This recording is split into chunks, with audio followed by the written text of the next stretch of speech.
तो चलिए प्यारे बच्चों, क्वेश्चन को पढ़िएगा। क्वेश्चन में कह रहा है कि दो डिस्क यानी दो चकतियाँ के जड़त्व गुण आपस में बराबर है। तो अपन कह सकते हैं कि दोनों चकतियाँ हैं, उनका जड़त्व गुण बराबर है, यानी I1 बराबर I2 है। तो क्यों ना अपन दोनों का I मान लें।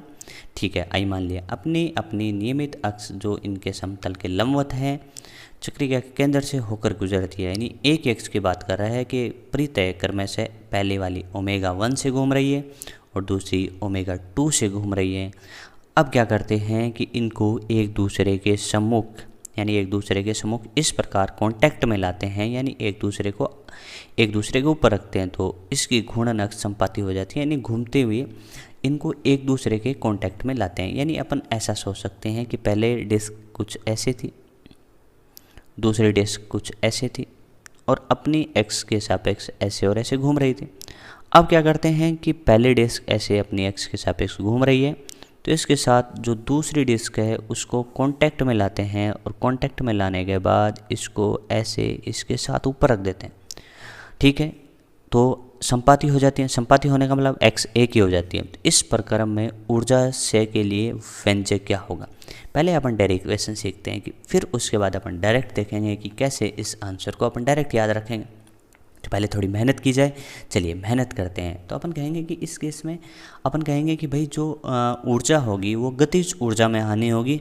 और गतिज ऊर्जा कौन से वाली होगी, तो गतिज ऊर्जा इसमें जो होगी वो तो रोटेशनल यानी घूर्णन वाली होगी। और घूर्णन वाली का फॉर्मूला 1/2 I ओमेगा स्क्वायर होता है।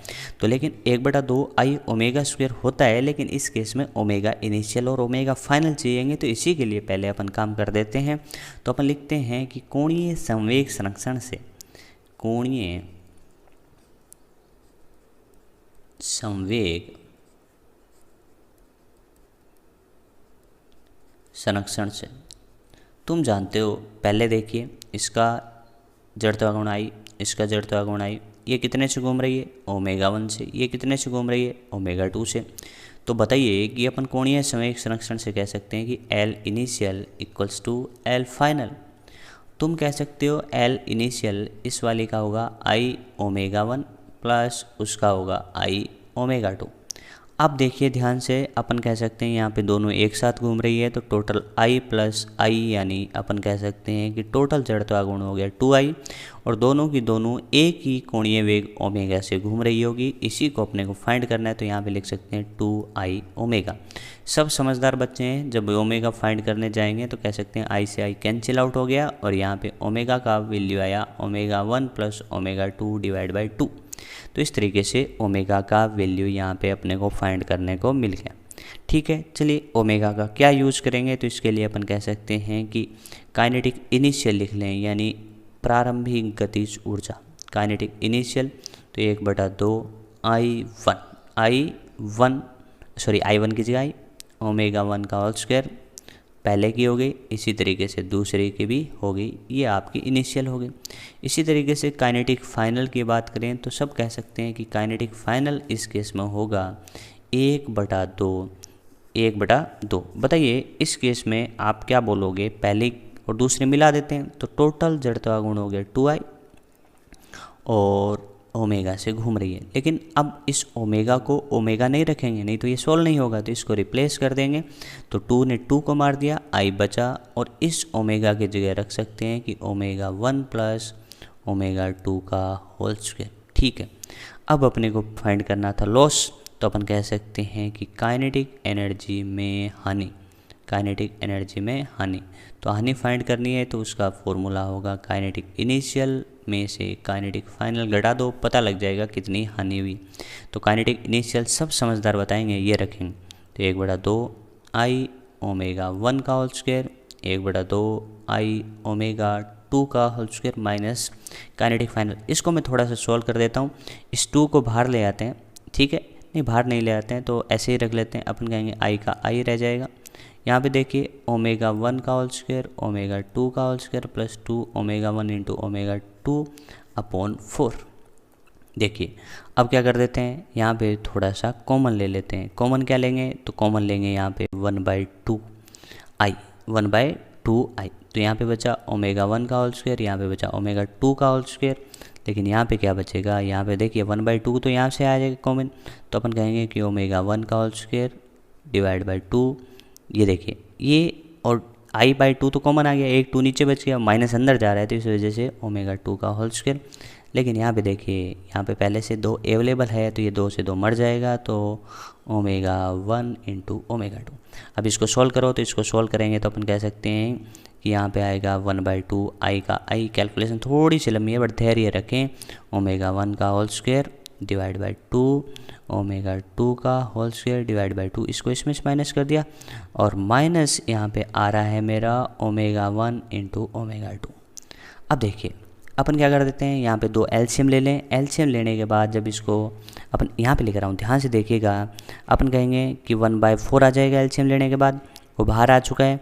और तुम कहोगे यहाँ पे ओमेगा 1 का होल स्क्वायर प्लस ओमेगा 2 का whole square minus 2 omega 1 omega 2। तो ये किसका होल स्क्वायर है, तो आप कहोगे 1/4 आई ओमेगा 1 माइनस ओमेगा 2 का होल स्क्वायर। तो ऐसा ऑप्शन कौन सा, तो ऐसा ऑप्शन पहला 1/2 आई ओमेगा 1 का होल स्क्वायर माइनस ओमेगा 2 का होल स्क्वायर। तो इस तरीके से अपन कह सकते हैं कि ये वाला ऑप्शन अपना करेक्ट होगा।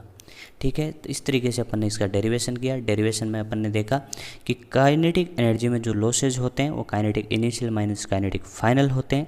किस तरीके से फाइंड करना है, काइनेटिक इनिशियल लिखने आनी चाहिए, लेकिन काइनेटिक फाइनल लिखेंगे तो उसमें ओमेगा का रिक्वायरमेंट होगा। तो इसके लिए अपन ने कोणीय संवेग संरक्षण यूज किया और कोणीय संवेग संरक्षण से अपन ने इस तरीके से क्वेश्चन को अच्छे से फाइंड किया। ठीक है, तो ये बात आपको समझ में आनी चाहिए। ठीक है, ये तो हो गया इसका कंप्लीट सॉल्यूशन, ये तो हो गया इसका कंप्लीट सॉल्यूशन कि इस तरीके से अपने को करना है। तो अपन इसमें कहें कि भाई डायरेक्ट कैसे इसको अपन कर सकते हैं, तो डायरेक्ट अपन इसको करने के लिए इस तरीके से अपन ने किया। तो डायरेक्ट करने के लिए भी कुछ अपन फार्मूलाज याद रख सकते हैं, तो वो फार्मूला अपन लिख लेते हैं। ठीक है, तो पहले आप इसको अच्छे से सीखें, इस डेरिवेशन को नोट करें, फिर अपन देखते हैं कि इसमें अपन क्या कर सकते हैं कि आगे कैसे डायरेक्ट फार्मूला याद रख सकते हैं। तो इसके लिए अपन देखते हैं, यहाँ पे मैं फार्मूले लिख देता हूँ कि वो फार्मूले क्या होंगे। तो देखिए अपन कह सकते हैं कि इतना मेथड अपन नहीं करेंगे। तो इसमें मेथड क्या होता है कि जैसे अपन कहते हैं कि अप्रत्यास्थ टक्कर में गतिज ऊर्जा में जो हानि होती है उसका फॉर्मूला आपको याद होगा कि डेल्टा के equals to 1/2 m1 into m2 upon m1 plus m2 v1 minus, या अपन लिखते हैं u1 माइनस u2 का होल स्क्वायर। याद है नहीं, आप कहते हैं कि अप्रत्यास्थ टक्कर में गतिज ऊर्जा में हानि का फॉर्मूला ये लिखते हैं। तो अपन अब यहाँ पे कह रहे हैं कि इस प्रोसेस में जो लॉस है, किसमें लॉस, किसमें काइनेटिक एनर्जी में, बट ये वाला कौन सा है, ये वाला घूर्णन है, ये वाला कौन सा है, स्थानांतरण है। तो उसमें वो फॉर्मूला आएगा 1/2 I1 into I2 upon I1 plus I2 और ओमेगा 1 माइनस ओमेगा 2 का होल स्क्वायर। अब अपने आते हैं इस क्वेश्चन में क्या दिया, I1 बराबर I2 दिया, I1 बराबर I2 बराबर I दिया। तो वैल्यू रखिए, तो डेल्टा के इक्वल्स टू 1/2, यहाँ पे कह सकते हो I into I upon I plus I और ओमेगा 1 माइनस ओमेगा 2 का होल स्क्वायर।